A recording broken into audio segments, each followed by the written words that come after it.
Balita at impormasyon magkasama, magkasangka. Doble paglilingkod ng tamang balita at tamang impormasyon. Dapat talaga nakatandem na to. Makinig ng live sa DWIZ.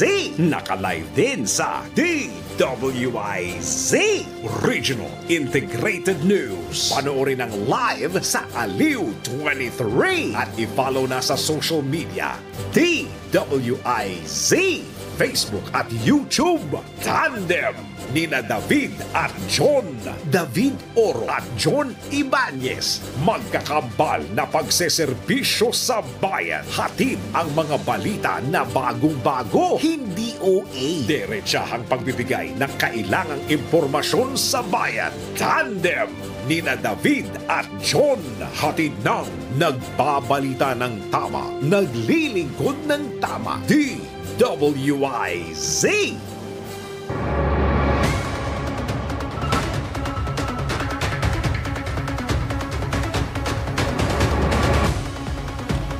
Narito na ang headline sa inyo po nag-iisang Tandem. Tandem! Pangulong Bongbong Marcos dumating na sa Vietnam. Maritime Cooperation at ugnayan sa trade and investment. Target palakasin. Tandem! Mga senador nagsuot ng maroon ribbon armband bilang protesta sa People's Initiative. COMELEC sinuspindi ang pagtanggap ng pirma para sa PI. Tandem!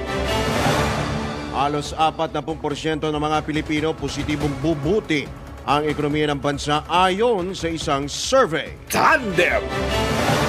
Paghahanda ng DepEd sa pagbabalik ng dating school calendar, puspusa na. Tandem! Sa balitang pangkalakalan, mahigit 400 milyong piso na kolekta sa coin deposit machine. Tandem! Balita naman sa ibayang dagat, 40 sasakyan nagkarambola sa Amerika, 13 sugatan. Tandem! Sa showbiz, aktor na si Jericho Rosales at asawang si Kim Jones, hiwalay na. Tandem! At balita sa mundo ng sports, antabayanan ang report ni Tandem Anthony Suntay. Tandem!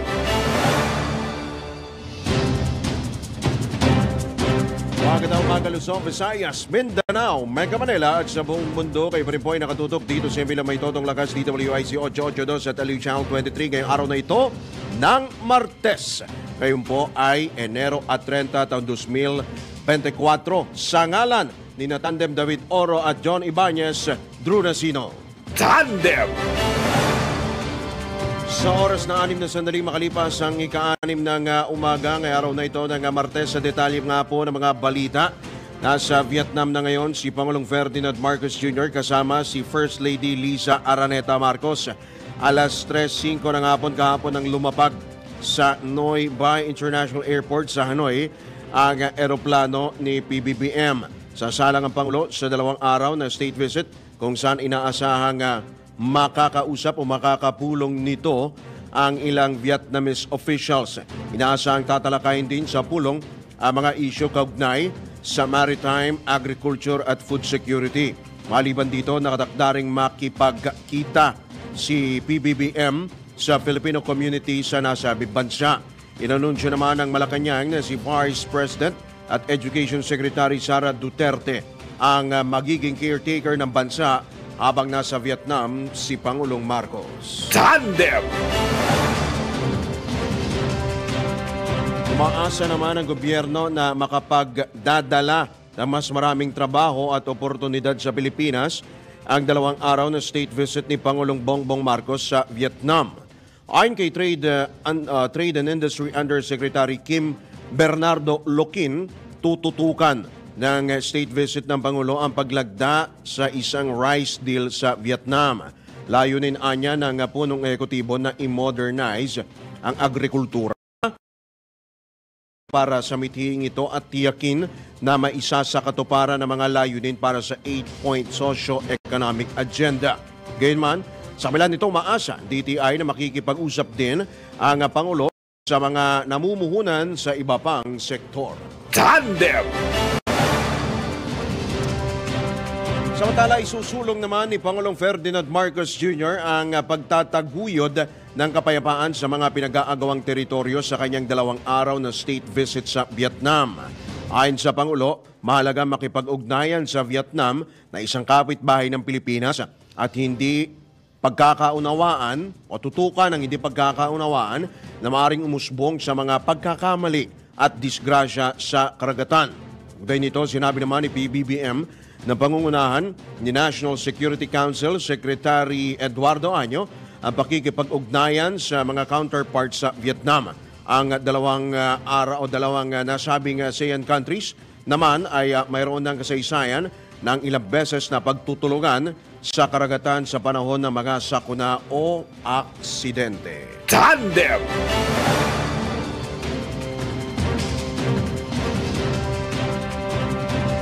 Samantala, nakipagkita si Pangulong Ferdinand Marcos Jr. sa Filipino community sa Vietnam bilang bahagi ng kanyang mga aktibidad sa 2 araw na state visit na sa nasabing bansa. Mainit na sinalubong ng mga Pilipino si Pangulong Marcos na nagtipon-tipon sa Melia Hotel sa Hanoi kasama sina First Lady Liza Araneta Marcos, mga miyembro ng gabinete at iba pang opisyal. Sa kanyang talumpati, ibinahayag ng Pangulo na ang presensya ng mga Pinoy sa Vietnam ay patunay ng malapit na kaugnayan ng 2 bansa o ang tinatawag na peoples-to-people connections. Kinilala rin ito ang kanilang remittances na nakatutulong hindi lamang sa kanilang mga pamilya kundi sa ekonomiya at sa buong bansa. Tinatayang nasa 7,000 Pilipino ang kasalukuyan nagtatrabaho at naninirahan sa Vietnam, kabilang ang 3,000 guro na demand sa English teachers sa Vietnamese schools. Tandem! Sa oras ng 10 sandali makalipas ang ika-6 ng umaga, tanggap po tayo ng update kaugnay sa state visit ni Pangulong Marcos sa Vietnam. PBBM nagpasalamat sa magandang reputasyon na itinataguyod ng mga OFW sa nasabing bansa. Detalye mula kay Patrol 13, Gilbert Perez. Nagpasalamat si Pangulong Ferdinand Marcos Jr. sa mga overseas Filipino workers o OFW para sa magandang reputasyon na tinataguyod ng mga ito sa Vietnam. Sa kanyang talumpati sa harap ng Filipino community sa Hanoi, iginit ni PBBM na patuloy ang pamahalaan sa layunin nitong mas mapaunlad pa ang ekonomiya ng Pilipinas para sa maginhawang pamumuhay at matatag na kinabukasan ng bawat Pilipino. Binigyan din ng Pangulo ang kahalagahan ng kanyang state visit sa Vietnam na isa raw sa pinakamahalagang bansa na kakabay ng Pilipinas sa Timog Silangang Asya at natatanging strategic partner ng bansa sa ASEAN. Anya, layunin ng kanyang pagbisita sa Vietnam na mas lalong pagtibayan at palakasin ang pagtutulungan para sa ikabubuti ng 2 bansa. Binanggit pa ng Presidente na marami ang maaaring maitulong ng Vietnam sa paglago at pagyaman ng ating ekonomiya. Patuloy daw na may pag-alyansa ang Pilipinas sa mga bansa gaya ng Vietnam upang maabot ang mga pangarap nito sa pamagitan ng mahusay na pakipag-ugnayan sa larangan ng seguridad, kalakalan at ekonomiya. Patrol 13, Gilbert Perez para sa himpilang may todong lakas. DWIZ, nagbabalita ng tama, naglilingkod ng tama. Tandem! Maraming salamat direktamente mula sa Vietnam, ang ating kasama. Sa bahagi pa rin ng ating mga paghatid ng balita dito pa rin sa nag-iisang tandem. Samantala, mula po sa Malacanang, dumako tayo sa Senado, Patrol 19, Celia Ortega Bueno. Nagpasalamat at sinaluduhan ni Senate President Juan Miguel Zubiri ang 43 distrito na hindi lumagda sa Peking People's Initiative para sa charter change. Sinabi ni Senate President Zubiri na sa 253 na distrito, 43 na legislative districts ang hindi nagbigay ng kanilang 3% na pirma na kailangan para sa People's Initiative. Maaari anyang tutol ang mga distrito o ayaw lang talaga ng mga tao na lumagda. Kasamaan niya sa mga hindi nagbigay ng kanilang lagda para sa People's Initiative ay ang baluarte ng mga senador. Kabilang dito ang 1st at 2nd Legislative District sa Marikina na baluarte ni Senate Minority Leader Coco Pimentel. 1st at 2nd District ni Senator Sherwin Gatchalian sa Valenzuela, Lone District ng Las Piñas na baluarte ni Senator Cynthia at Mark Villar, Lone District na Malabon ni Senate President Pro Tempore Loren Ligada at San Juan District na baluarte ni na Senator J.V. Ejercito, Jinggoy Estrada at Grace po. Dagdag pa sa mga hindi nagsumite ng lagda ang Lone District ng Taguig ni na Senator Alan Peter Cayetano at Pia Cayetano, Ilocos Norte 1st and 2nd Legislative District na sakop ni Senator Amy Marcos, mga distrito sa Region 3 ni Senate Majority Leader Joel Villanueva at mga distrito sa Region 10 na baluarte ni Senate President Zubiri.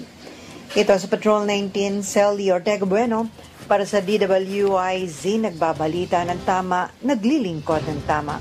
Kapag may bagong balita, naka-on air, agad-agad, DWIZ Patrol Report. Sa Senado pa rin, nagsuot na rin ang mga senador ng kulay maroon na ribbon o armband. Ayon kay Senator Sherwin Gatchalian, ang pagsusot nila ng armband ay bilang pakikiisa laban sa People's Initiative o PI na naglalayuning buwagin umano ang Senado at mawala ang sistema ng checks and balances. Idinagdag pa ng senador na isang tao na lamang ang magdidesisyon sa pag-amyenda ng saligang batas sa oras na mabuwag ang mataas na kapulungan ng Kongreso. Dahil dito binigyang diin ni Gatchalian na nagkaisa silang mga senador na iprotesta o sa pagprotesta sa isinusulong na PI na naglalayunin nga buwagin ang upper chamber. Matatandang lumagda ang lahat ng senador sa isang manifesto na mahigpit na tumututol sa People's Initiative at nagpasya na huwag munang aksyonan ang resolusyon na nagsusulong ng economic chacha. Tandem! Nangako naman si Pangulong Ferdinand Marcos Jr. kay Senate President Juan Miguel Zubiri na aapila sila sa Kamara at mga nagsusulong ng charter change na itigil na ang People's Initiative. Ayon kay Senador Zubiri, ito'y matapos ang pagkikipagpulong niya kay Pangulong Marcos, Chief Presidential Legal Counsel Juan Ponce Enrile at Executive Secretary Lucas Bersamin. Dagdag pa ng Senate President, aminado ang Pangulo na hindi makontrol ang kontrobersya sa People's Initiative para mamyendahan ang saligang batas. Binigyan din pa rin ni Senador Zubiri na nagpahayag si Pangulong Marcos na kailangang protektahan ang bicameral ng Kongreso na nagtataguyod ng checks and balances bilang dati itong senador. Tandem! Kaya maya po subukan po nating makuha ang panig ng ilang pong mga senador na kaugnay po dito sa issue po na yan. Yan pong PI, yung chacha at yung pagsusot nga po ng armband ng mga mambabatas dyan po sa mataas na kapulungan ng Kongreso. And speaking of Senate, Dedma! Ha? Dedma! Bakit? Wapakels! Si ate? Si ate.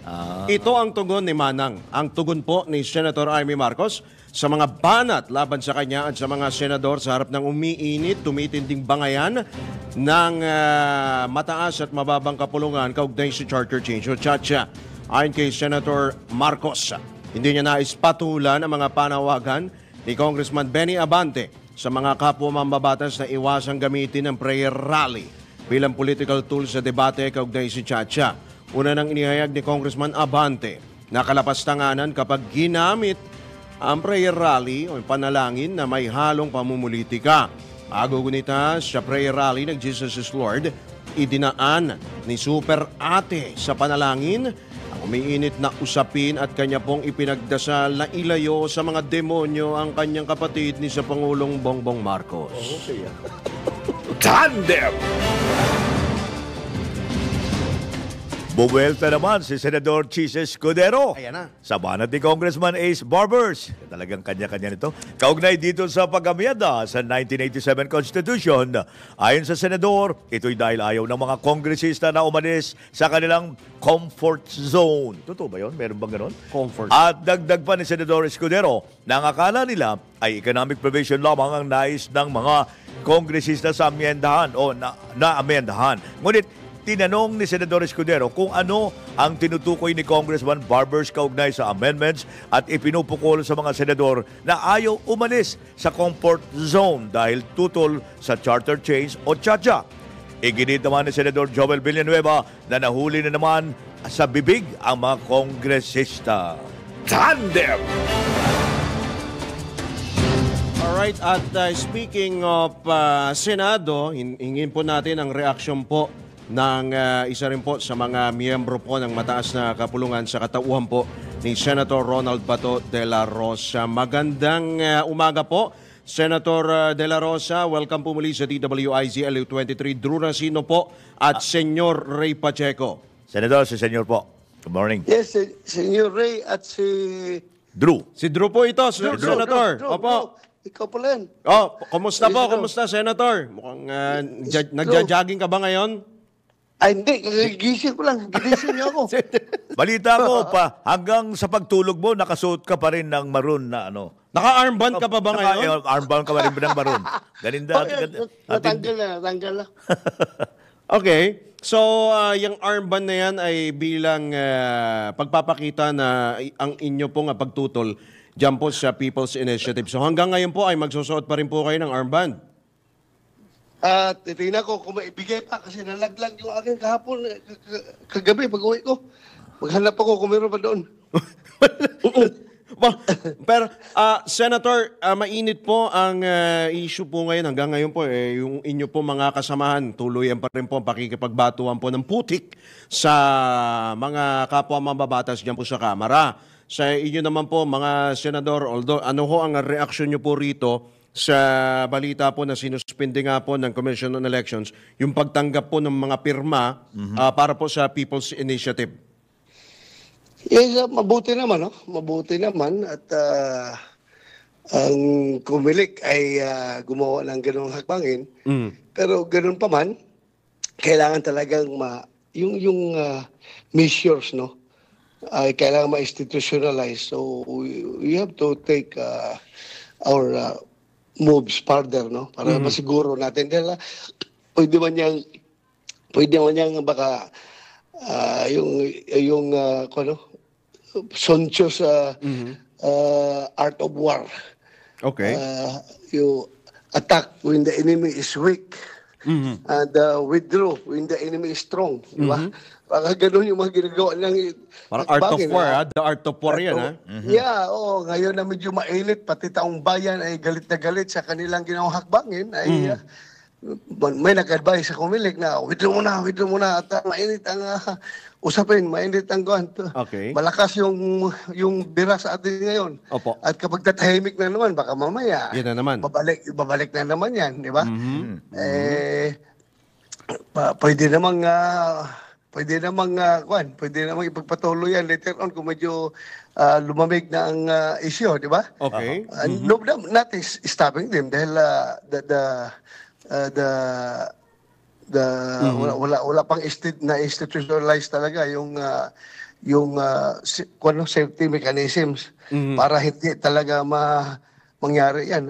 Andyan pa yan eh. So kailangan namin ayusin yun lahat para hindi wala nang pangamba ang taong bayan later on. Okay, pero ang sinasabi ho dito kahapon, kausap namin ho yung mga, of course, isa sa mga nagsusulong, si dating Ako Bicol Party List Representative Alfredo Garbin. Ang sinasabi naman nila ni Congressman Ace Barbers, hindi naman daw lulusawin o bubuwagin ang Senado sa isinusulong nga po na charter change. Anong take nyo ho rito, Senator? Yan ba ay sabihin natin, kumbaga kwento lang? Kwentong, dapat ay patunayan nila? Sabihan mo siya, tell it to the Marines. Tell it to the Marines. Okay. We were not born yesterday. Yun. Huwag niyo kami lukuhin. Anong tingin niyo sa amin? Ganun na nakababaw ang pag-iisip namin. Anak ng baka.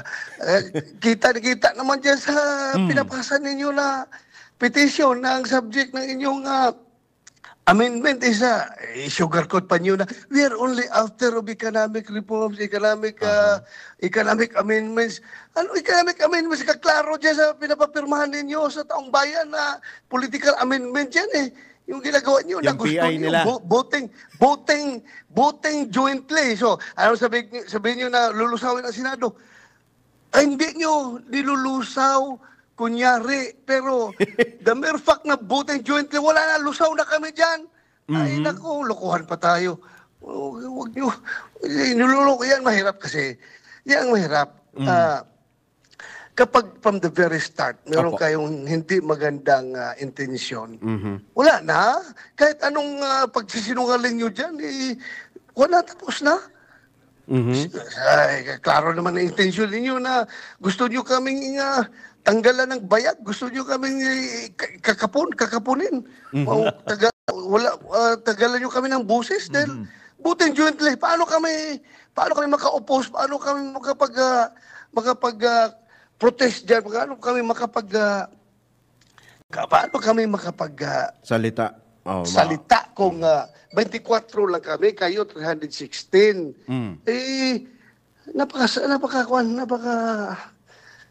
Napakaklaro niyan na pangangapon, pagtanggal ng busis namin, pag ganun ang hinahabol ninyo. Lukuhin pa yung taong bayan na economic provisions lang. Naku, kaklaro ng ginawa nyo, that's political provision.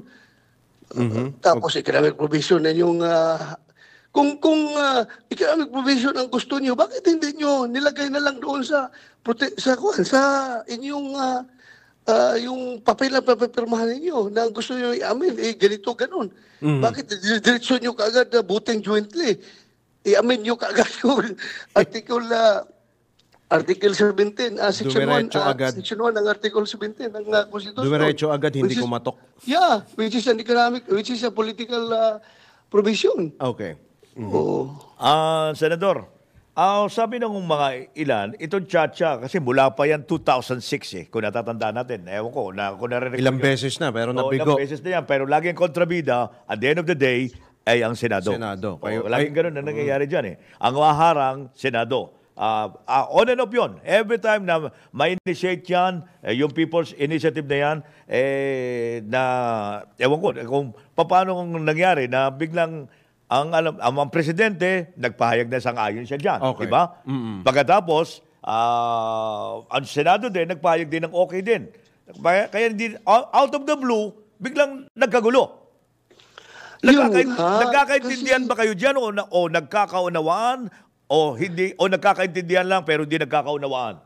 Pwede mangyari yun Iklaruhin natin, walang isahan. Yeah. Walang isahan. We are here for checks and balances. Okay. Kaya ginawa ng framers of the 1987 Constitution na ang ating legislature is bicameral in nature. Dapat. Para mayroong checks and balances. Checks and balance, So if it happened in the past na nagiging hadlang ang Senado sa hangarin nila na magkakaroon ng amendment sa Constitution, may mga rason yan. May mga rason yan. Okay. Just like sa nangyari ngayon na gusto ko economic provisions lang. Pero kapag klaruhin muna natin, i-plaster natin ang gusto na hindi tayo masingitan. Dahil alam natin yan, na sinusugarcoat lang ninyo yung economic provisions ko, pero pag na-open na yung floodgates, nagkakaroon ng amendment, nobody can stop you from making another amendments. So, hindi guro lang Senado. Naklaruhin natin ito. Dapat yung rules dapat kung magkakaroon man tayo ng amendment or yung lay down the ground rules. Okay. Sila gusto ka na i-lay down ang ground rules sa kapon kaagad ng Senado. Kaya diyan tayo hindi nagkakaintindihan. So, sa madaling salita, nakikita natin ang PI ay isang mapanganib para sa Chacha. Ganun ba 'yon? Sigurado. Wala man kami problema sa PI kung PI na totoong PI. Pero itong ginagawa nila, speaking PI. Hindi ito People's Initiative, kundi Politicians Initiative ito. So, nagagamit lang yung tao. Ganun ba yun? Ginagamit ang taong bayan. Ito Senyor Ray at Drew, prangkahan na lang tayo.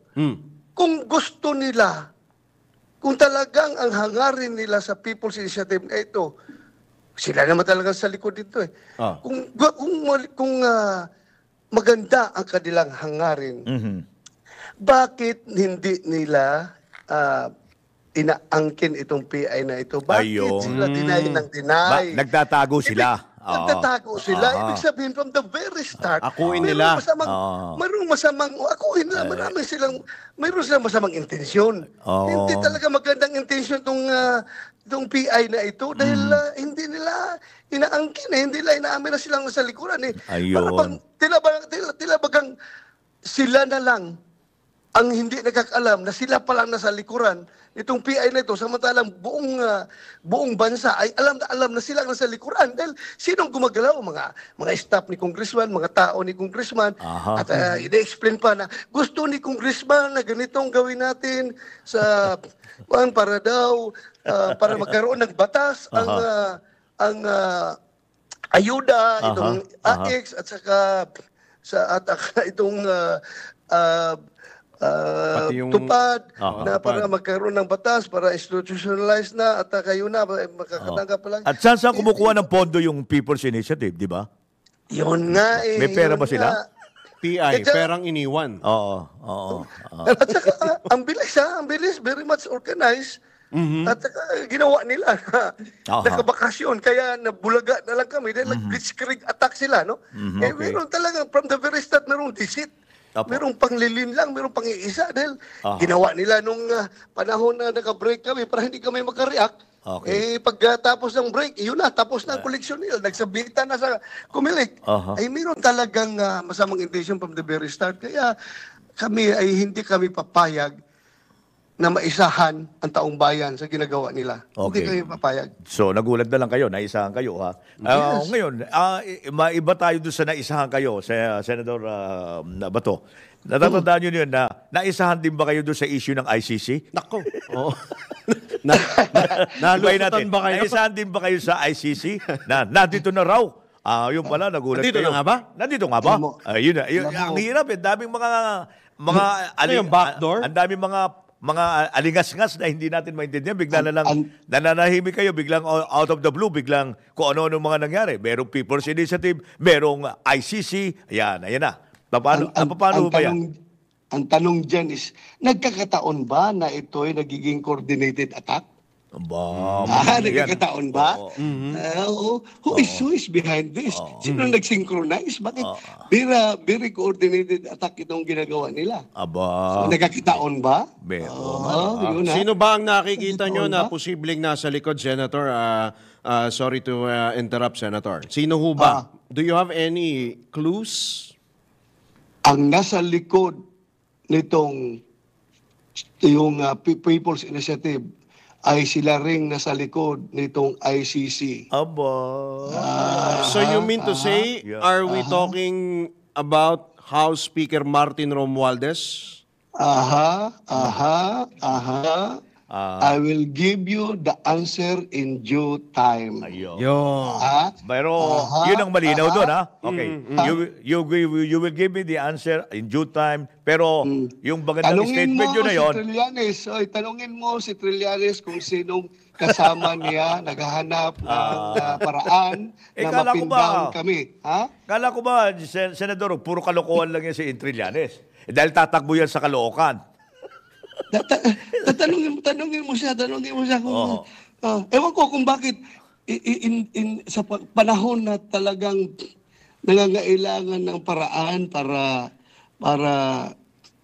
to gain something.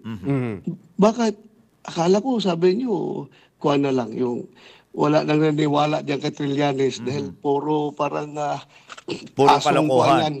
Mahusay daw sa kalokohan. Kailangan daw siya maging mahusay sa kalokohan para tumakbo sa Caloocan. Bakit ginagamit pa ninyo, di ba? Okay. Nako, Senator, mukhang mahaba-haba pa ang tatakbuhin nitong issue na ito. Pero sa mga susunod na episode, sa mga susunod na araw, hingin namin ng reaction mo kaugnay sa mga magaganap pa at nawa maplansya na ito, Senator, maayos na ito dahil mukhang nagkakapersonalan na eh. Medyo nagkakapersonalan na, Senator, itong ilang mga kasamaan ho ninyo. Kasi lumilitaw, maganda layunin.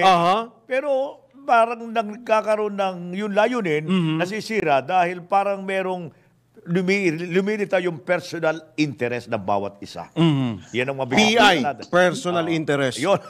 Yeah, Nadagdagan yung PI. Personal interest. Yan, yun ang nangyayari. Senador. ay karoon natin yan. Sa kaso, sa criminal case, no?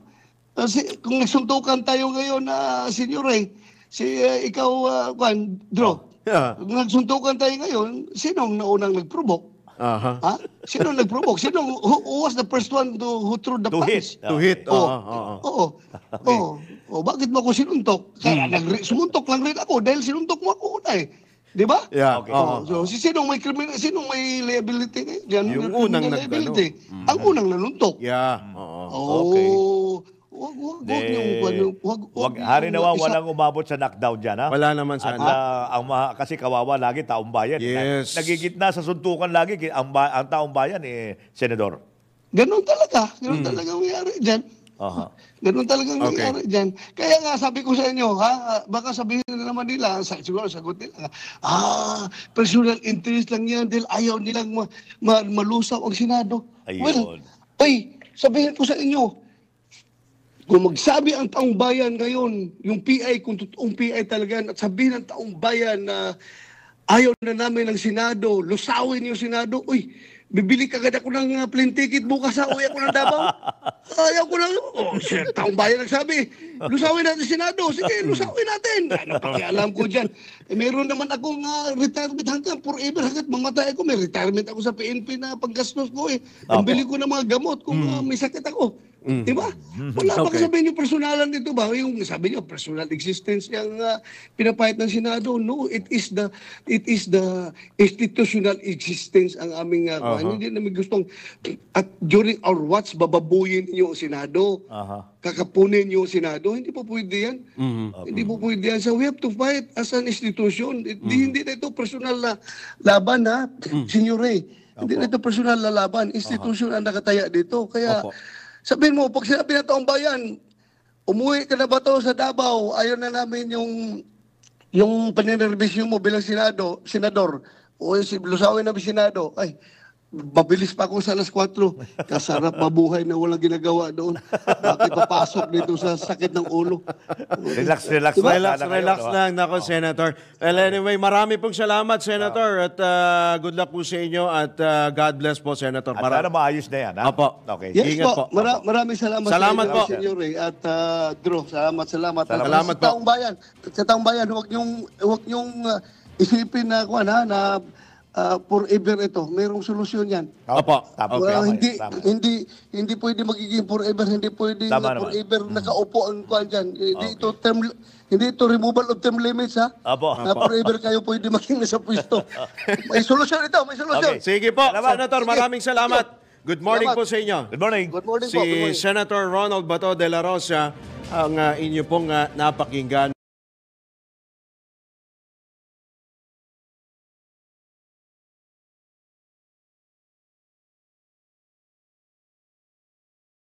Magbabalik po ang inyo po nag-iisang tanay makalipas lamang ilang mga paalala mula po sa ating mga tagapagtangkilik. Oras 6:36. Tandem!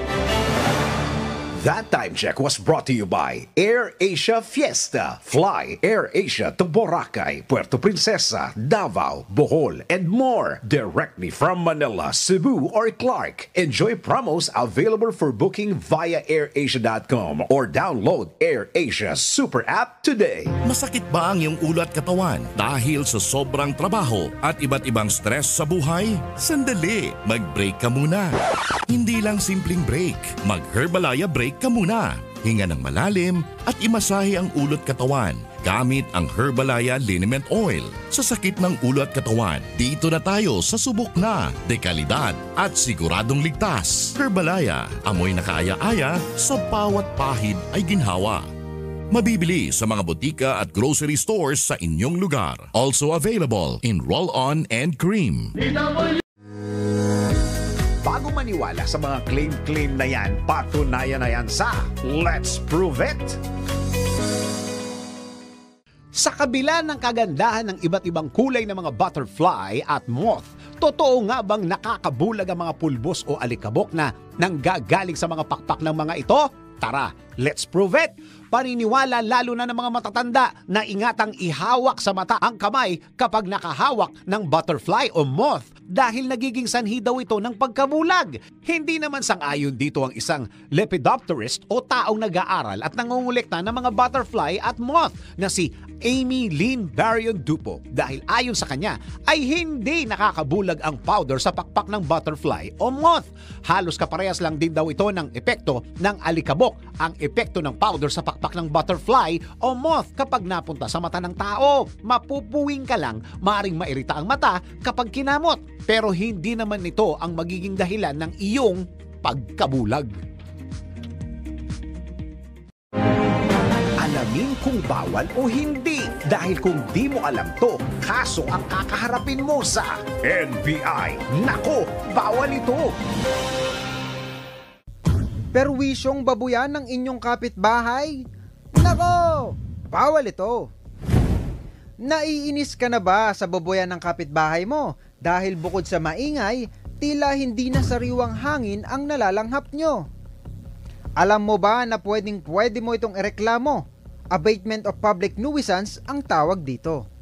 Kapag napatunayan ng health officer ng inyong lugar na nuisance ang babuyan ng kapitbahay mo, maaari nila itong ipasara nang hindi na dumadaan sa korte.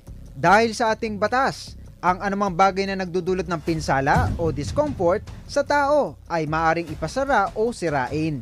Kapag hindi ka na makatiis, sabihin ang reklamo sa barangay bago dumulog sa inyong mayor. Kaya naman maging responsable.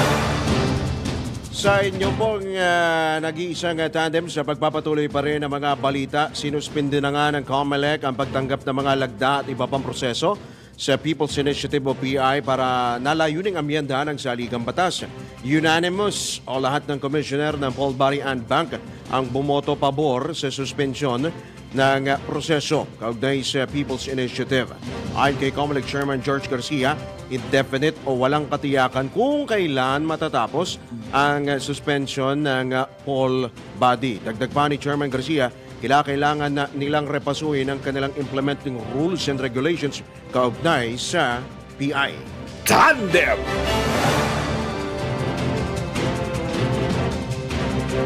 Pinuri naman ng mga senador ang pagsuspinde ng Commission on Elections sa aksyon nito sa People's Initiative para may sulong ang charter change. Gayunman, ayon kina Senate Majority Leader Joel Villanueva at Senator Risa Ontiveros, hindi pa tapos ang laban sa usapin ng pag-amyenda sa saligang batas. Nanawagan si Senator Villanueva sa publiko na ipagpatuloy ang panalangin at pagbabantay upang matiyak na mapoprotektahan ang konstitusyon na anyay kaluluwa ng bansa. Binigyan din naman ni Senador Ontiveros na patuloy silang magbabantay sa bawat hakbang ng COMELEC at dapat ibaon na ang kalakuhang People's Initiative upang maamyendahan ang saligang batas na inisyatibo ng Kamara. Tandem! Kaugnay pa rin yan, pasya ng COMELEC na suspendihin ang People's Initiative, ikinalugod naman ng isang kongresista. Alamin po natin ang detalye ihahatid ni Patrol 11 Tina Nolasco. Pasya ng COMELEC po.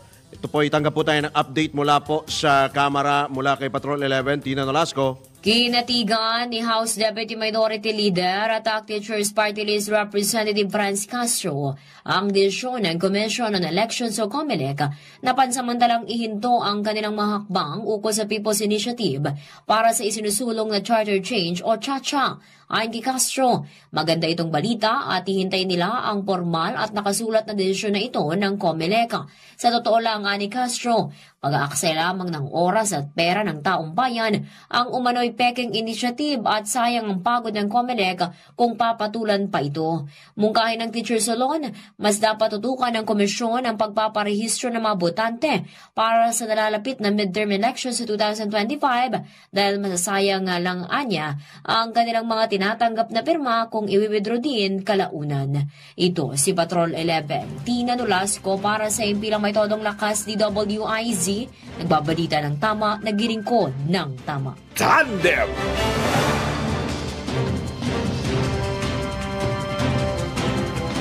Samantala, Comelec mabuti daw at nagising na sa katotohanan na limitado ang kanilang kapangyarihan pagdating sa pag-aksyon sa mga pirma para sa People's Initiative. Alamin natin ang detalye. Mula kay Patrol 19, Celia Ortega Bueno. Celia. Mabuti naman daw at napansin ng Commission on Elections na hindi sapat ang kanilang rules para sa sinusulong na People's Initiative. Ito iniyag ni Senate President Juan Miguel Zubiri makaraang pasalamatan ang COMELEC matapos na suspindihin ito lahat ng proceedings na may kinalaman sa People's Initiative. Ayon kay Senate President Zubiri, ikinalugod nila ang pangako ng COMELEC sa gagawing moto proprio na pagripaso sa kanilang mga alatuntunin. Sinabi naman ni Senate Minority Leader Coco Pimentel na sa wakas ay nagising din sa katotohanan ng COMELEC at pinakinggan din nito ang mga senador at ang publiko. Anya, ang hakbang nito ay may tuturing na acknowledgement ng COMELEC sa limitasyon ng kanilang kapangyarihan. Muli giniit ni Pimentel na walang otoridad ang COMELEC sa ilalim ng batas na lumikha ng mga guidelines ukol sa People's Initiative kahit pa ang tumanggap o kahit pa yung pagtanggap ng mga lagda. Samantala, umapila naman Senator Nancy Binay na paigtingin pa ang pagbabantay sa mga umiikot na pagpapapirma sa maraming lugar sa bansa sa posibilidad na maaring mayroon pa ring susubok na mailusot ang Peking People's Initiative. Ito sa Patrol 19, Celia Ortega Bueno para sa DWIZ, nagbabalita ng tama, naglilingkod ng tama. Kapag may bagong balita, naka-on air, agad-agad, DWIZ Patrol Report! Pagday pa rin yan 43 sa 254 na legislative district sa bansa ang hindi lumahok sa patuloy na pagtutulak o pagsusulong ng charter change sa pamamagitan ng People's Initiative o PI. Ayon kay Senate President Juan Miguel Zubiri, hindi sumali sa PI signature ang 6th District ng Maynila, 1st at 2nd District ng Marikina, maging ang lungsod ng Valenzuela at Parañaque. Hindi rin anya nakiisa ang Lone Legislative District ng Las Piñas, Malabon, San Juan, Taguig, Taguig-Pateros District. Sinabi pa ni Senator Zubiri na maging ang Cordillera Autonomous Region, partikular sa Benguet, Baguio, Kalinga, Mountain Province, 1st at 2nd District ng Ilocos Norte at Ilocos Sur, gayon din ang La Union. Tandem!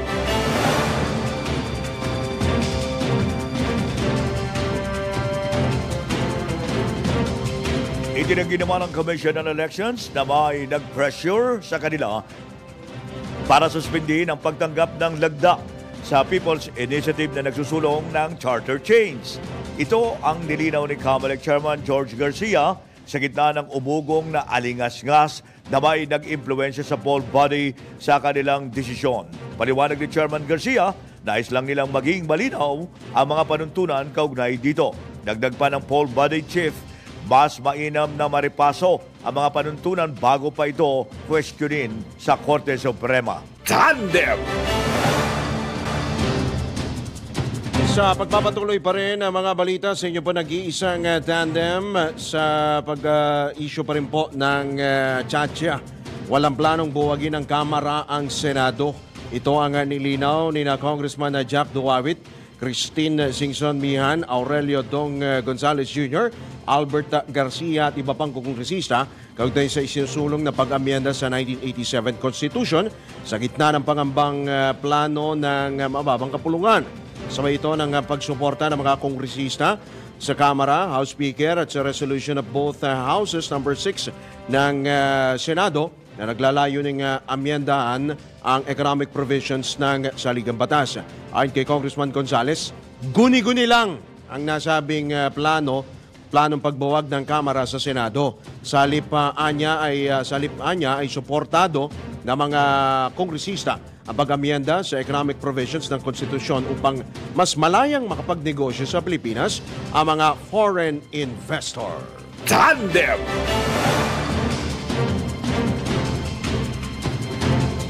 Iginit naman ni dating Bayan Muna Party List Representative Attorney Nery Colmenares na Politicians Initiative at hindi People's Initiative ang isinusulong ng mga kongresistang pabor sa charter change o CHACHA. Sa panayam ng DWIZ, sinabi ni Attorney Colmenares na sa lahat ng isinagawang CHACHA wala pa noong 2006 ang CHACHA lamang sa kasalukuyan ng well-funded at mabilis na umusad.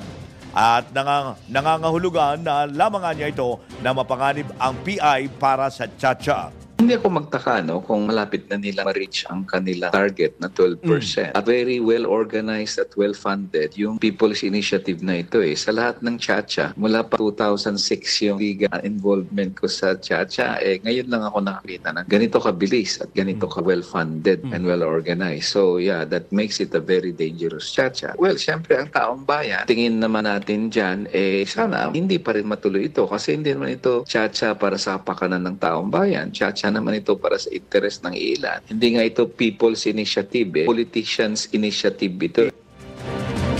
Gayon pa man, naniniwala si Atty. Colmenares na tulad din sa mga nakalipas na panahon, mabibigo rin ang isinusulong na People's Initiative. Ganun talaga yan. Mula pa yan noon, ilang beses na kami lumaban. Mula pa kay Gloria Arroyo, 4 na beses yun, hanggang kay President Duterte, 7 attempts. But anyway, sa simula, malakas yun kasi lahat na GU, lahat naman ng sa lokal ay susuporta dyan dahil may term extension yan. Mahaba ang termino nila. 3 years to 5 years. No? Ngayon, 3 years ang isang term, gagawing 5 years ang term. So talagang malakas ang suporta niyan. Pero sa gitna, mabibintang yan. Kasi nalalaman ng tao unti-unti kung ano ang pakay, anong vested interest o personal agenda sa CHACHA.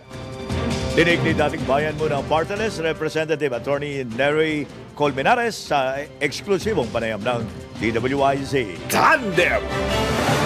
Wala namang balak ang mga kongresista na dumalo sa pagdinig ng Senado kaugnay sa People's Initiative o PI na layuning amyendahan ng saligang batas. Ito ang kinumpirma ni House Majority Leader Manuel Manix Dalipe sunod ang pag-imbita ni Senador Amy Marcos sa pagdinig. Ayon kay Congressman Dalipe, maraming trabaho ang mababang kapulungan. Pero kung kakayanin ang legislative schedule, handa ang mga mambabatas o mga kongresista na makipag-usap para sa pambansang interes.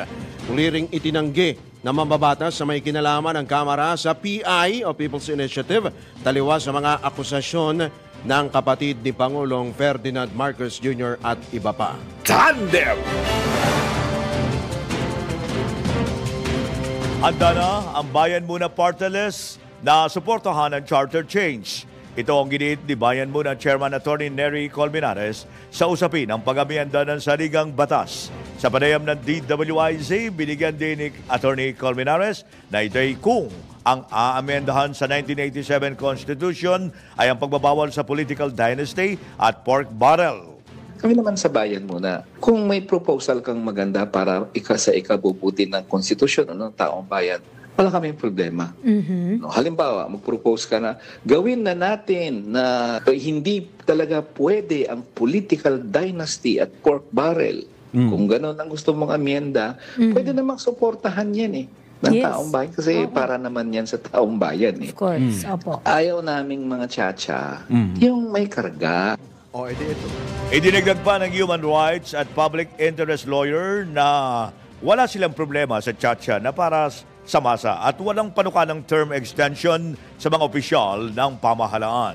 Sabi nila lagi, ito na naman kayo, Nery, Bayan Muna, o oppose na naman kayo. Propose kayo ng propose, o di oppose kami ng oppose kasi wala kaming problema sa CHACHA na para sa masa. Ang ayaw namin sa CHACHA na may karga. So kung karga nyo yan ng term extension, etc., lalaban kami dyan. Dinig ni Bayan Muna Chairman, Attorney Nery Colmenares sa panayam ng DWIZ. Tandem! Samantala, bilyong pisong pondo ng COMELEC para sa plebisito at referendum, pinare-realign. Nagbabalik si Patrol 19, Celi Ortega Bueno. Dapat na i-realign ng COMELEC ang multibilyong pisong pondo nito para sa plebisito at referendum.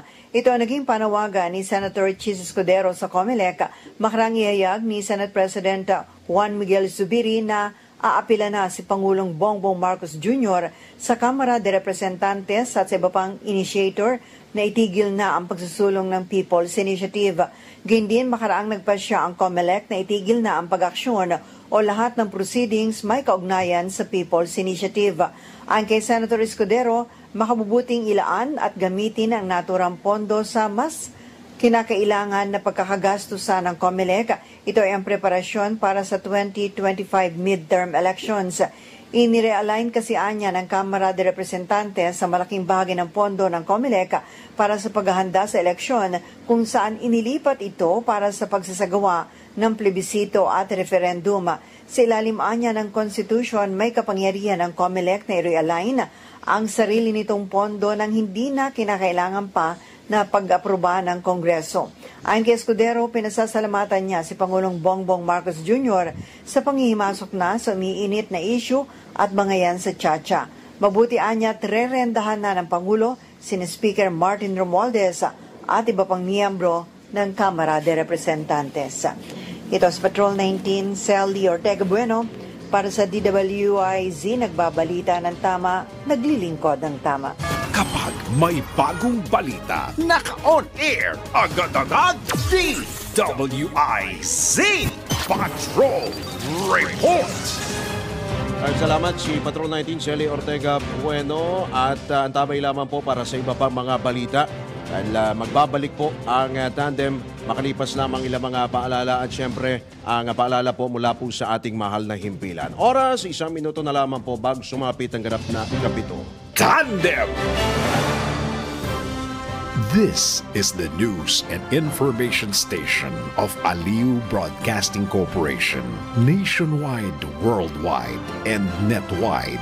Broadcasting live from City State Center, Pasig City, Philippines. Ito ang DWIZ. Nagbabalita ng tama, naglilingkod ng tama sa lahat ng Pilipino.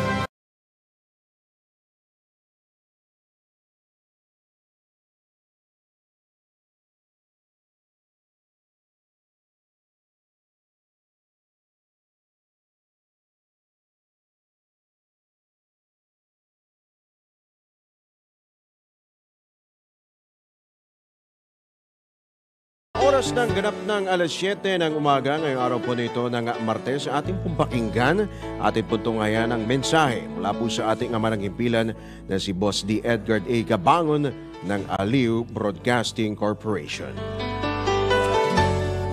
World or Word of Life. In quiet moments, we sense the Heavenly Father's presence in our hearts. In confused moments, we experience His caring guidance. And in our grateful moments, we discover how abundantly we are blessed and how we can be a blessing to others. Think good, think God, thank God. Have a great day ahead. God bless you. Yan po ang mensahe, matamis na mensahe mula po sa ating ama ng himpilan na si Boss D. Edgar A. Gabangon ng Aliu Broadcasting Corporation.